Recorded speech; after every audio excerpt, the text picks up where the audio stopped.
on ne cessera toujours de dire et répéter la même chose.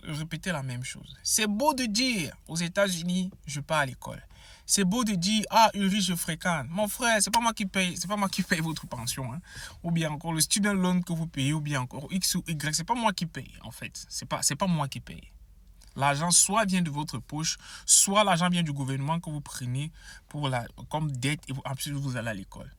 Le souci, ce n'est pas d'aller à l'école, mais le souci, c'est de savoir ce que vous faites à l'école. J'ai toujours dit ça. Aux États-Unis, on ne part pas à l'école.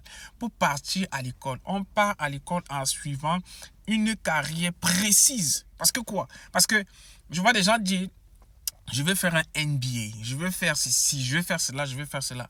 Quel est le outcome de ton diplôme? Parce que vous avez les gens qui vous racontent tout le temps sur Internet pour vous dire que oh, l'école n'est pas importante, l'école n'a pas d'importance ou bien encore, c'est pas parce qu'on part à l'école qu'on va devenir riche. L'objectif d'aller à l'école, ce n'est pas de devenir riche, mais l'objectif ici, là, c'est d'acquérir des connaissances, c'est d'acquérir de la valeur. Okay? C'est d'acquérir quelque chose que vous pourrez bien sûr revendre sur le marché. Parce que quand vous voyez un job qui est posté, là où on vous dit par exemple que ce job c'est 60 000 $ l'année et l'autre job c'est 120 000 $ l'année. C'est par rapport à quoi? C'est par rapport à quoi? Par rapport à l'expérience, c'est par rapport au type de job même.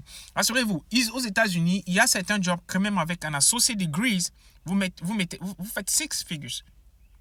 Associate degree, vous faites 6 figures. Vous pouvez faire 6 figures en tant qu'associate degree. J'ai travaillé en tant que surgical tech pendant quelques années et mes collègues qui travaillaient full-time faisaient 6 figures.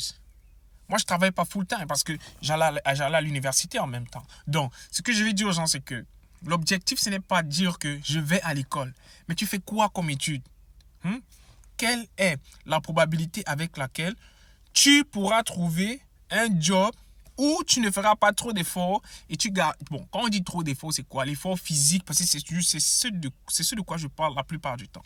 Je parle de l'effort physique. Si par exemple, tu fais, c'est pas trop, 25 $, mais tu travailles au warehouse, là où ça te tue le corps, ou bien tu fais par exemple 35 $ où tu sais que tu as un job qui est plus intellectuel et tout et tout. Quelle est la personne qui sera le plus épuisée physiquement? Qu'est-ce qui va user le plus votre corps? Donc c'est ça que je dis la plupart du temps, c'est quoi? C'est que l'objectif, ce n'est pas d'aller à l'école, mais de faire des filières porteuses. Et je pense dans la plupart de mes vidéos, écoutez, nous sommes arrivés ici, c'est un pays où on doit se chercher les gars. On cherche, comme les autres disent souvent, chercher l'argent. Ou bien, whatever c'est qu'ils disent. Moi, j'ai toujours recommandé à mes frères africains de l'Afrique francophone de s'intéresser au STEM. Le STEM qui est sciences, technologie, ingénierie et mathématiques. C'est à vous maintenant d'aller chercher quelle sous-filière ou bien ce qui est à l'intérieur et tout qui soit dans le STEM. La science, la technologie, l'ingénierie et la mathématique. Parce que c'est ça en général qui gouverne le monde. C'est ça qui gouverne le monde. C'est pas les voitures que vous conduisez, l'eau que vous buvez ou bien, je sais pas trop, la nourriture que vous consommez, c'est quoi? La majeure partie des gens qui produisent ou bien qui créent ces différents brevets et tout, ce sont les gens qui sont dans le STEM. Alors pourquoi nous, Africains de l'Afrique francophone, on ne s'intéresse pas au STEM? Il est important pour nous d'entrer dans le STEM. Quand je répète encore, sciences, technologie, ingénierie, mathématiques, allez chercher ce que vous faites là-bas. Mais pour la plupart du temps, je dis bien dans les 80%, voire 90% des cas, ce sont des jobs porteurs. Et c'est pas pour vous dire qu'il allait être docteur ou bien allait être nurse, il y a d'autres, bref.